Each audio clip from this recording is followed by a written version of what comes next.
Jadi baru-baru ini Kemendagri menerbitkan Peraturan Menteri Dalam Negeri Nomor 73 Tahun 2022 ini tentang pencatatan nama pada dokumen kependudukan. Ini Bapak Ibu perlu dipahami ketika Bapak Ibu orang tua siswa memberi nama pada anaknya harus sesuai dengan kaidah-kaidah yang sudah ditetapkan oleh Kementerian Bapak Ibu. Yang pertama perlu kita pahami, pencatatan nama untuk di dokumen kependudukan ya, termasuk KK dan KTP, itu yang pertama harus mudah dibaca, tidak bermakna negatif dan tidak multitafsir. Dan yang kedua, huruf paling banyak 60 huruf Bapak Ibu. Tidak boleh lebih dari 60 huruf, termasuk spasinya Bapak Ibu ya. Dan juga jumlah kata paling sedikit 2 kata. Misalnya Muhammad Hanif, itu 2 kata. Tidak boleh misalnya Hanif saja, karena ini akan berpengaruh pada pengurusan dokumen-dokumen selanjutnya ketika Bapak Ibu anak-anak kita nanti mengurus misalnya paspor, itu minimal 2 kata. Jadi ketika Bapak Ibu atau orang tua siswa memberi nama untuk anak-anaknya diharapkan minimal 2 kata Bapak Ibu. Nah pertanyaannya adalah pasti Bapak Ibu bagaimana dengan yang sudah terlanjur 1 kata. Nanti akan kita bahas di peraturan ini juga dijelaskan secara detail. Silahkan disimak sampai tuntas Bapak Ibu ya.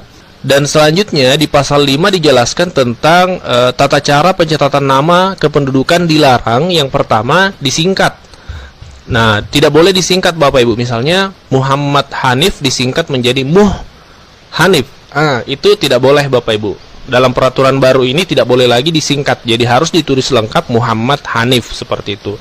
Kemudian tidak menggunakan angka dan tanda baca. Jadi bisa berarti selama ini dari Kemendagri memantau ada nama yang menggunakan angka ya dan tanda baca, itu tidak boleh. Kemudian yang selanjutnya dilarang juga mencantumkan gelar pendidikan dan keagamaan Bapak Ibu pada akta pencatatan sipil. Jadi ketika nantinya mengurus untuk dokumen kependudukan dilarang untuk mencantumkan gelar pendidikan SPD, SSOS, SE. Misalnya Muhammad Hanif SSOS itu tidak boleh, cukup ditulis Muhammad Hanif seperti itu. Dan juga gelar keagamaan, informasi yang kami dapatkan gelar keagamaan ini termasuk misalnya contohnya Haji, ya itu tidak Muhammad Hanif, itu tidak boleh Bapak Ibu, cukup ditulis namanya saja, tidak boleh mencantumkan gelar baik itu gelar pendidikan maupun gelar keagamaan. Ini berdasarkan aturan dari Permendagri Nomor 3 Tahun 2022, ini aturan baru Bapak Ibu ya. Di pasal 8 dijelaskan Bapak Ibu, ini perlu kita pahami sama-sama. Pada saat peraturan ini sudah mulai berlaku, pencatatan nama pada dokumen kependudukan yang dilaksanakan sebelumnya dinyatakan tetap berlaku. Artinya Bapak Ibu yang terlanjur misalnya menyingkat Muhammad jadi Muh ya, kemudian di KTP-nya ada gelar, itu tetap berlaku Bapak Ibu, karena aturan ini tidak berlaku surut. Artinya peraturan ini berlaku sejak tanggal ditetapkan, yaitu di tanggal 21 April 2022. Nah, peraturan ini sebenarnya diperuntukkan untuk anak-anak kita ke depan ya, cucu-cucu kita. Ketika kita memberi nama kepada anak-anak kita, itu harus mengikuti aturan-aturan tadi Bapak Ibu.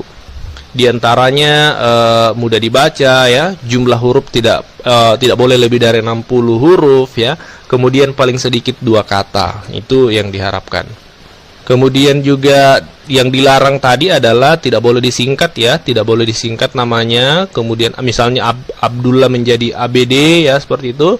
Kemudian tidak boleh menggunakan angka dan tanda baca, dan tidak boleh mencantumkan gelar pendidikan dan keagamaan. Ini info hari ini, silakan di-share kepada orang tua, kemudian rekan-rekan guru yang lain supaya informasi ini diketahui dan bermanfaat untuk semua. Terima kasih dan assalamualaikum warahmatullahi wabarakatuh.